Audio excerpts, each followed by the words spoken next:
ข้าพเจ้านมัสการพระธรรมกรา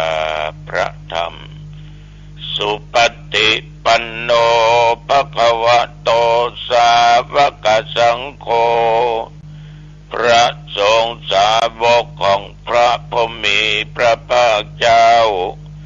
ปฏิบัติดีแล้วสังฆังนัมมามิข้าพเจ้านอบน้อมพระสงฆ์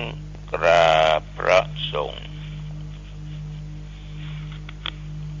พุทธังสรณังคัจฉามิ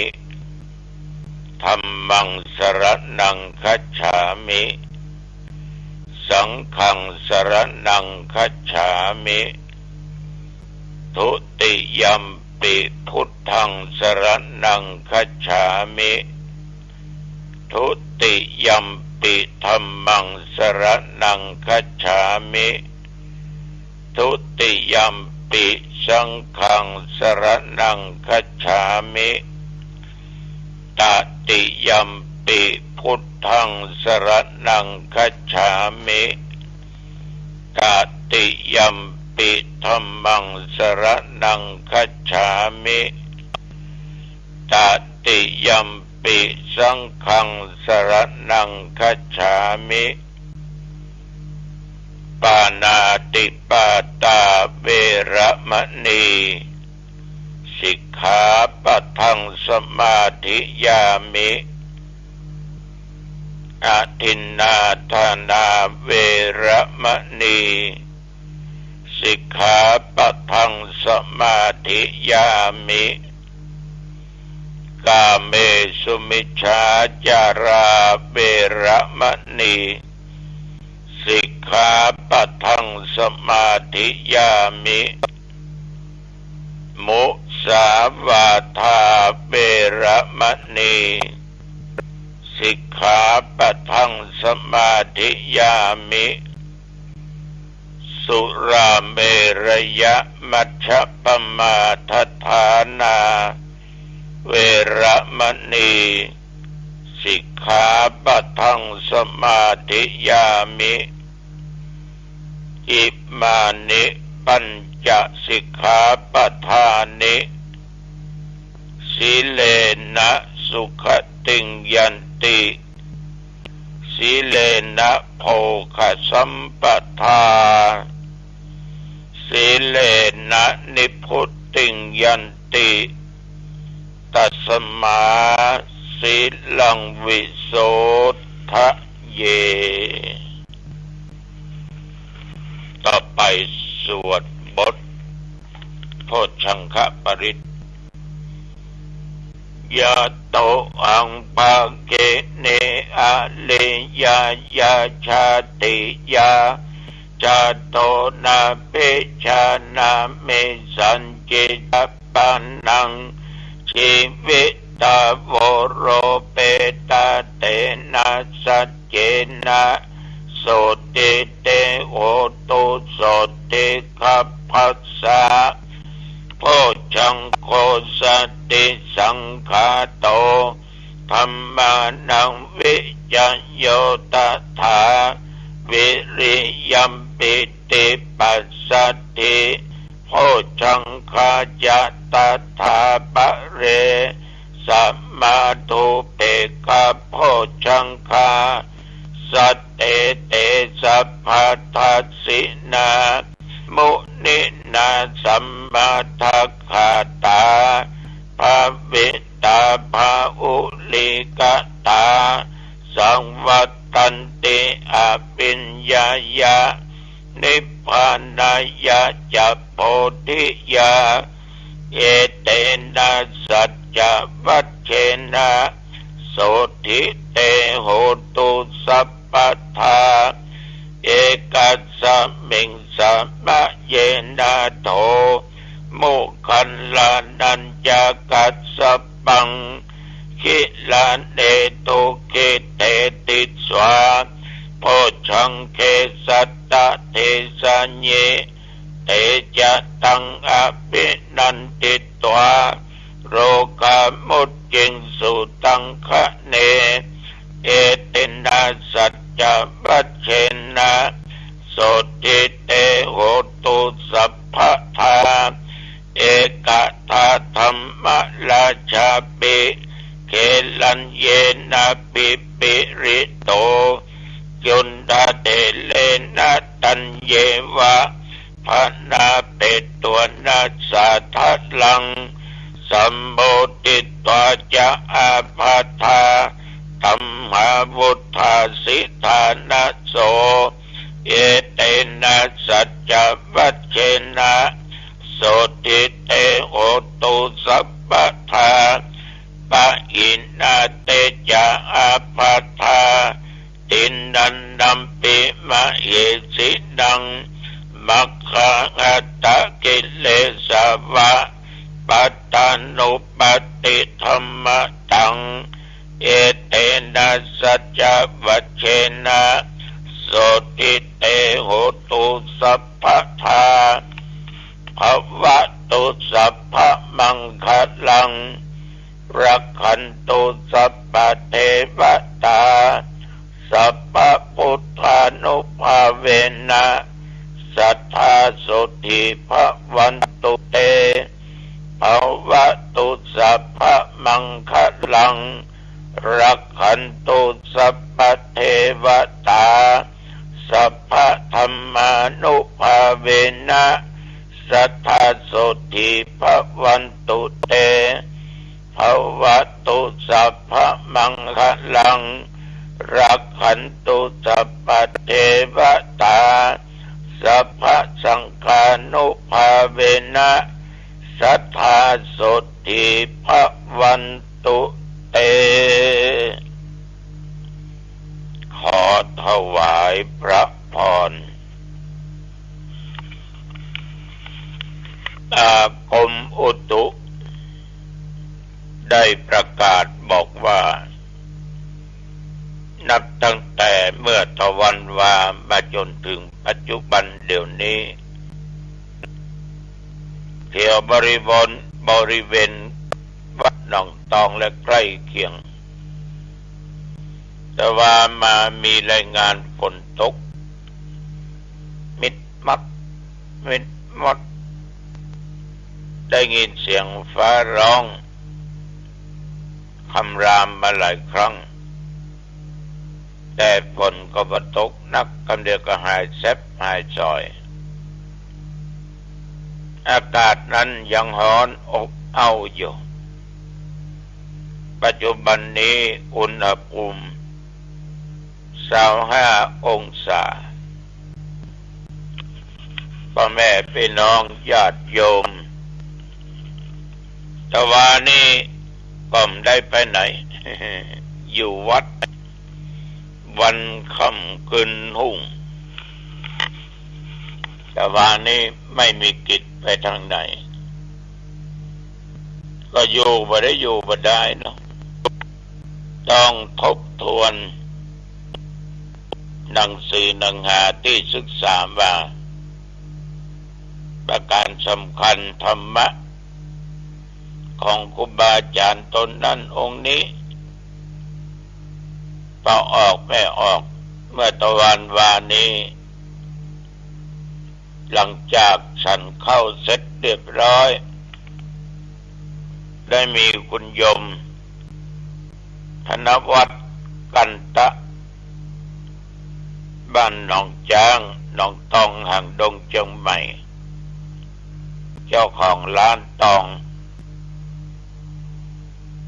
ได้มีจิตเป็นกุศลมาไหว้พระสวดมนต์เสร็จผมได้ยินหลวงพ่อท่านพระครูประกาศอนุโมทนาเชิญชวนซื้อเครื่องมือการแพทย์เครื่องช่วยหายใจไว้ห้อง ICU ณ โรงพยาบาลห่างดงผมมีจิตศรัทธาอยากจะช่วยแต่มาก็ขอบคุณนะโยมธนวัฒน์เพิ่นก็เลยช่วยมา 10,000 กองบุญเป็นกองบุญอันยิ่งใหญ่ อีกกองบุญหนึ่งขออำนาจคุณแห่งพระพุทธพระธรรมพระสงฆ์บุญศีลบุญทานบุญศีลบุญธรรมที่ญาติโยมธนวัฒน์กันตะได้กระทำกาลบัดนี้จงเป็นพระปัจจัยกำจูอุดหนุนตัวโยมธนวัฒน์เพื่ออยู่เย็นเป็นสุขหิมากาขึ้นอันหนึ่งอันใดสมปรารถนาจุยังจุปการอายุวันนะสุขะพละจงบังเกิดมีกยมยิ่งขึ้นไปพี่น้องญาติโยมท่านผู้ฟังนอกนั้นก็มีโยมมากระทำบุญคล้ายวันเกิดแสดงออกซึ่งความกตัญญูกตเวทิตาธรรมต่อพ่อผู้ให้ชีวิตผู้เลี้ยงตัวเองมาคือคุณลำดวนได้นำเอาขันโตกขันเข้าโภชนะอาหารปัจจัยมาน้อมนำถวายเป็นก้อนน้ำกับไฟพ่อไม่ได้มาแต่เอานำพ่อเป็นผู้กระทำบุญคล้ายวันเกิดได้เกือบ90แล้วคนแก่นี้ก็ออกไม่ออกญาติโยมต้องขอบใจเป็นอย่างมากวันนี้พี่น้องญาติโยมบ้านฝ่ายทองตำบลสันปุเลยอำเภอดอยเจ็ดเอาปะกันนอ7 โมงครึ่งหรือ2 ทุ่มวันนี้ที่บ้านฝ่ายทองอำเภอดอยสะเก็ดนะญาติโยมท่านผู้ฟังได้มีญาติมีโยมเนี่ยมานั่งสนทนาธรรมเรื่องของโลกิยะกับโลกุตละเบิ้นก็ข้องใจว่ามันเป็นจะใดเรื่องของปัญญาทั้ง2 ข้อโลกิยะก็ดีโลกุตระก็ดีมันแตกต่างกันอย่างใดก็นั่งนั่งจาสนทนาปราศัยกันโลกิยะเนี่ยญาติโยมท่านผู้ฟังมันเป็นความรู้อันเกิดทางโลกเหมือนกับญาติโยมได้สำเร็จการศึกษาระดับประถมความรู้ก็มีระดับมัธยมความรู้ก็นักระดับปริญญาตรีโทเอกจากมหาวิทยาลัยต่างๆความรู้ก็แน่นขึ้นไปแถมจนได้รับปริญญาเป็นใบประกาศรับรองถึงความรู้ความสามารถว่าเขาเนี่ยมีความรู้มีความสามารถมีปัญญารู้มาถึงระดับนี้เรื่องการศึกษาของเขานะญาติโยมที่ได้รู้ที่ได้อ่านได้ห้ำได้เรียนมาเขาก็มีใบประกาศตัวเนาะไปสมัครยักการที่อันที่นี้หาเลี้ยงชีวิตของตัวเองโดยชอบธรรมนะโยมบางท่านบางคนจบสุขได้เรียนมาสูงได้การได้งานได้ตำแหน่งหน้าที่สูงก็มีเงินมีทองเป็นทดแทนตอบแทนหลายหมื่นบาทเป็นแสนบาทได้เงินเดือนมาจุนเจือช่วยเหลือครอบครัวได้เพราะอย่างเพราะเขาได้ศึกษามาได้ยินมาได้ฟังมาอันนี้จึงเป็นโลกิยะปัญญาของพี่น้องชาวโลกเหมือนธรรมภาพมานั่งเทศน์มานั่งนั่งจาแส เพเหระญาติโยมฟังก็เอาสิ่งที่ได้หูได้หันได้สัมภาษณ์ได้ยินได้ฟังจากคนนั้นอู้พ่องคนนี้อู้พ่องอ่านได้ตำรับตำราพ่องตัวปัญญามันก็เกิดขึ้นแล้วก็จึงได้นำธรรมะมาประกาศให้ญาติโยมได้ฟังกันพี่น้องญาติโยมฝ่ายโลกิยะเนี่ยสามารถดำรงชีวิตอยู่ได้แต่ต้องประกอบด้วยศีลและธรรมพูดง่ายๆต้องมีพระพุทธเจ้านั่งอยู่ในจิตในใจ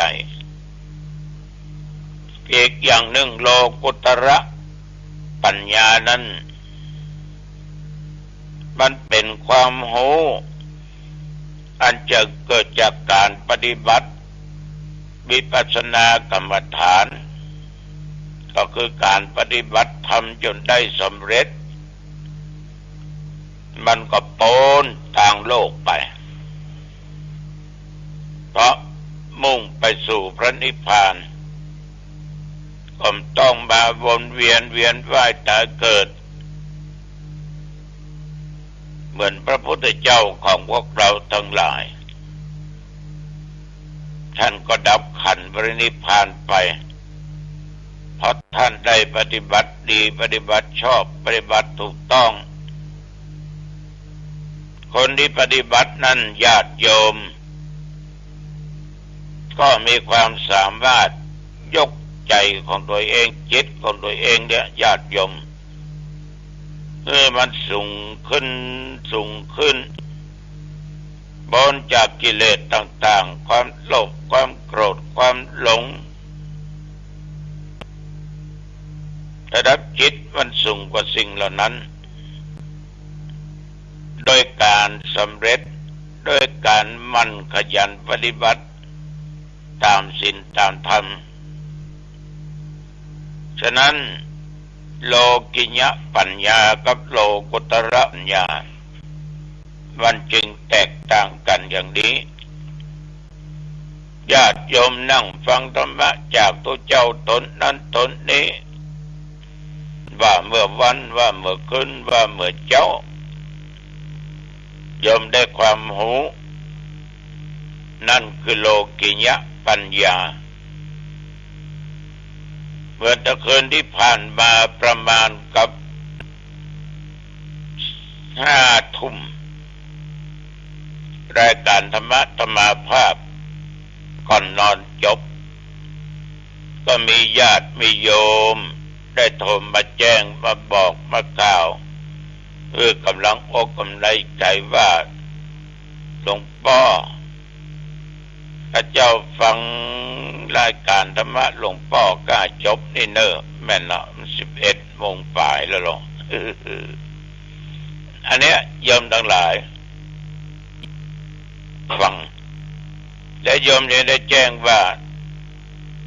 ถึงวันนี้ก็เอาธรรมะที่ฟังจากหลวงพ่อฟังจากพระเจ้าตนนั่นตนนี้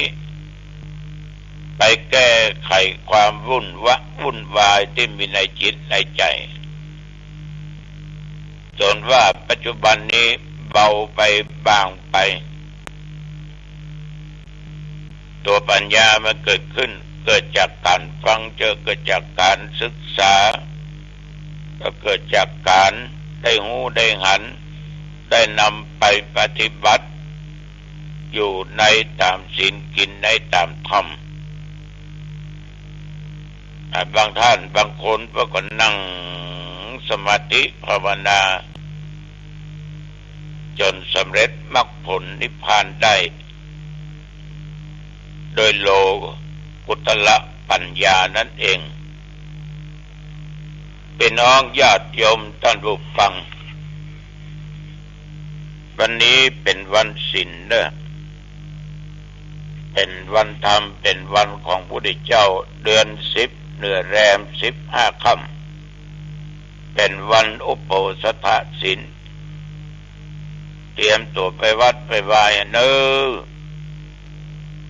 ะ ถ้ามีโอกาสเวลาไปก็ไปจะไปปะเปื้อนปะฝูงต่างคนติ้วเข้าซาจังหันมา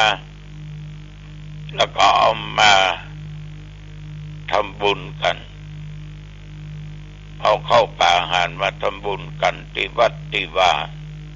เอาดอกมาใส่ขันแก้วทั้ง3เนาะฉะนั้นญาติโยมวันนี้วันศีลวันธรรมมีโอกาสก็มาวัดมาว่าฟังเทศน์ฟังธรรมถ้ามันบ่ได้ละแหงก็มาไหว้พระสวดมนต์เวลาใดก็ได้บ่ได้มาละแหงภารกิจนักถือว่าสุขภาพบ่ดีก็เอาที่บ้านที่จองนะตั้งจิตตั้งใจเอามันเป็นการทำบุญกุศลเกิดขึ้นกับจิตกับใจเฮาอันนี้ตัวเจ้าขอฝากกับญาติกับโยมเนอะ7 วันอาบน้ำฟังธรรมเห็นเรื่องชำระจิตใจให้ใสสะอาดเขาจะมีแต่ความผาสุกมีแต่ความเจริญเอาละวันนี้จะไปมาเป็นเวลาพอสมควรเนาะอายุวันโนสุขังพลังพบกันใหม่โอกาสหน้าเจริญสิ่งที่